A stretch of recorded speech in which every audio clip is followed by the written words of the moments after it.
Hello, mujye baliko. Kasoti no muli bulungi. Olunaku olwaleero kansooka njogerako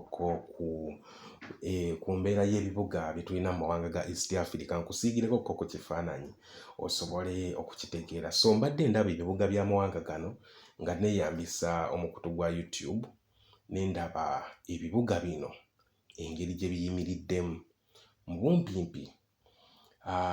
N'okusinziira ku biwandiike ebiraga ebiri ku Google, eggwanga lya Kenya mu East Africa mu by'enkulaakulana lye likyasinze. Lwansonga nti Kenya ezze yeeteekateeka mu myaka egisukka 10 era mu myaka egisukka mu 20 n'okuva kati okudda emabega, eggwanga lya Kenya libadde nga it is the workshop of East Africa. Bwe ngamba ekyo ntegeeza Kenya mu myaka egyayita kakubira ekifaananyi okuvira ddala myaka gy'ekyenda. Mu myaka gy'ekyenda eggwanga lya Kenya lyayongera okufuuka the workshop of East Africa. Ku lwaki? Nti Kenya yatuuka ekiseera nga yo teriimu ntalo zigitaagudde munda mu yo nti balwanagana nga balina pulezidenti omu. Okiwulira? Oyo Daniel Arap Moi nga yabafuga. Nga industrial sector ya Kenya ekulaakulana lwansonga nga akatale weekali buli kye bakola kirina akatale ate nga gye babitwala terikiriyo.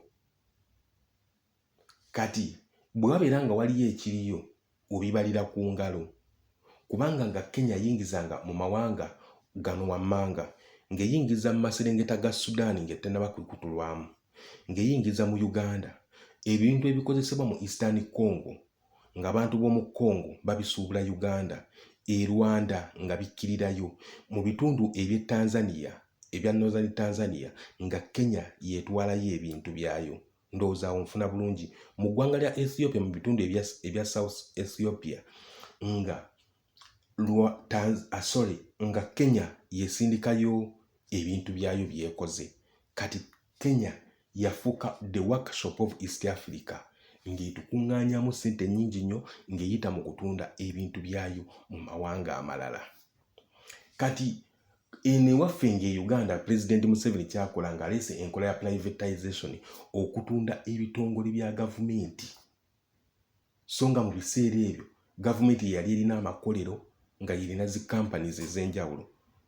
Gavumenti ng'ate yo eri mu kuzeggyako, n'osanga oli nti eno kampani yali ekola ngoye, oli ye nga agiguze si byayagala, ebyo n'abivaako, ebikolero ne lifa.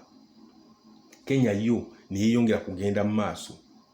Kenya ng'ekola okuva ku muzigo nejja ku bibiriiti, amasowaani, amajiiko, omunnyo, sabbuuni. Okiwulira? Ebyo bye njogeddeko ebintu ebya muntu wa bulijjo by'asinga okwetaaga, ebikwanso n'ebintu ebirala, amasepiki n'ebintu ebirala, sapatu. Ebyo n'ebintu nga biva Kenya ng'ate bijja mu bungi. Kati Kenya ng'efuna ssente. Kati Uganda egenza otandika okwetereza jjojjoozi wano nga Kenya etukozeemu ssente mpitirivu. Kenya Arap Moi bwe yatuuka ekiseera nti agenda kugita, yagita n'amagezi kuba yali agifuze nga dictator, naye n'akima nti bwe nvaako obubi n'ekitono ekituusewo kigenda kwonooneka. Okiwulira? N'aleeta Mwai Kibaki, ebyatuukawo Mwai Kibaki bamukubyeko akalulu, abantu beetemyetemye okusinziira ku mawanga mu 2007. Naye era Mwai Kibaki ke kamu kabonero akamulaga nti abantu bano basaana ekisingawo. Ne baleeta federal system. Era federal system eyo gye baleeta, Arap Moi yagamba Mwai Kibaki nti kola kyonna ekisoboka okulaba ng'oleeta mu ggwanga lino kintu kye bayita federal system. Nze wadde sowodde kukikola, newankubadde nga naawe tojja kusobola kukiggusa, wakirirekawo enteekateeka anaakuddira mu bigere abeere nga yagenda okuggusa ekintu ekyo. Ekyo ekintu ne kikolebwa, Kenya n'etuuka w'eri olwaleero. Kenya olwaleero erimu federal system, nti federal system ya Kenya yawa bannansi obuyinza to feel at home. Yensonga ki nti Kenya olwaleero ekuze.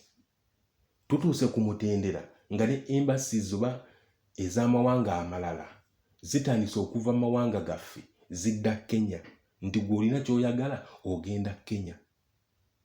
Awo wetulaga kampani ez'amaanyi ziri international zigenda kulekera okutunuulirwa amawanga gaffe nga ekimu ku bintu bye zeetaaga bitandike kutunuulira Kenya nga buli kimu kyonna gye bakiteeka Kenya.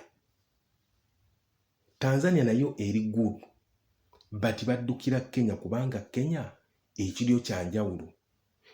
Omanyi abazungu bano oba abantu bano abasomyeko abaddukanya ebintu balina ebintu bye batunuulira ne bagamba okusira ku ggwanga n'engeri gye bali kuttemu terikyasobola kwonooneka politically. Ate politics yayonoona ebintu nti mu Africa politics bw'akyankalana tukwata mundu. Tanzania teri federal system eri awo wabula ebintu bitambula naye kasoobo. Kaakati mu ggwanga lya Kenya amakampani agasinga obungi gonna gye gaddukidde era ekiseera kijja kutuuka kugamba nti headquarters za MTN mu East Africa headquarter enkulu ziri Kenya. Batukesa kuga nti no headquarter ya Airtel enkulu eri Kenya. Kati awo kyongera okukulaga nti Kenya yeteekateeka bulungi. Kenya states ziri mu nteekateeka zeekulaakulanya era munda mu Kenya zivuganya. Era bw'olaba nga bw'olaba wano eno Uganda tuyinza kugigeraageranya ku Kenya. Mu East Africa amawanga gakyasinze okukulaakulana bw'obeera ku mbeera y'ebibuga Kenya ekwata kisooka, Tanzania ekwata kyakubiri, Rwanda ekwata kyakusatu.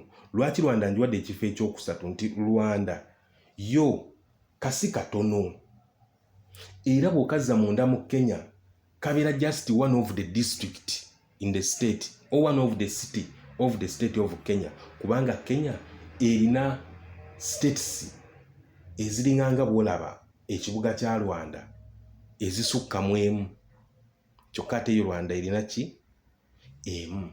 Kaakati Kenya ekwata kifo Rwanda ekwata kifo kya kusatu. Kenya yesinga, Tanzania neddako, Rwanda nekwata ekifo ekyokusatu. Kati awo abasigadde Congo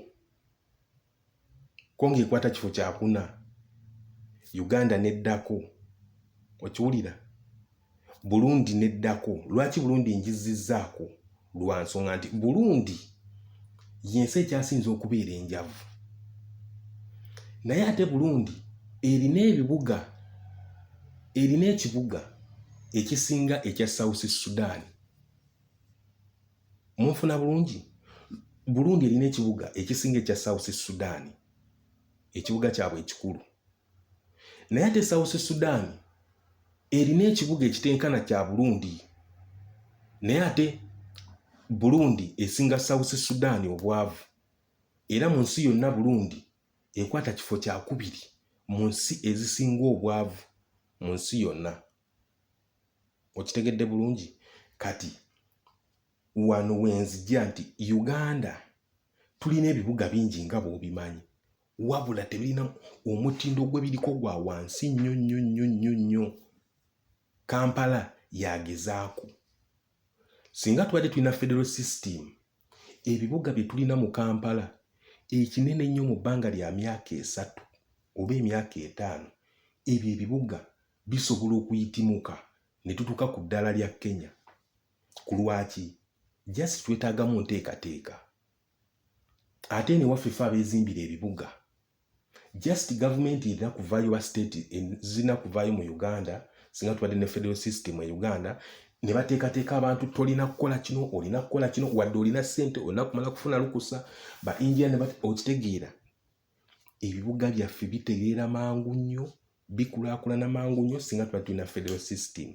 But e Uganda tetulina bakulembeze tulina bafuzi. Jjukira nagamba omufuzi aba musiru tawabulwa taweebwa magezi akukakaatikako ye kyayagala gwe ne bw'obeera ng'onyigirizibwa wadde nga si kyekituufu.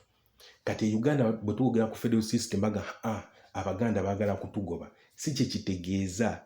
Bwe bakuwa federal system bakuwadde obuyinza okwekolera ku nsonga zo, omunyolo omutolo omusogo omulanga omukedi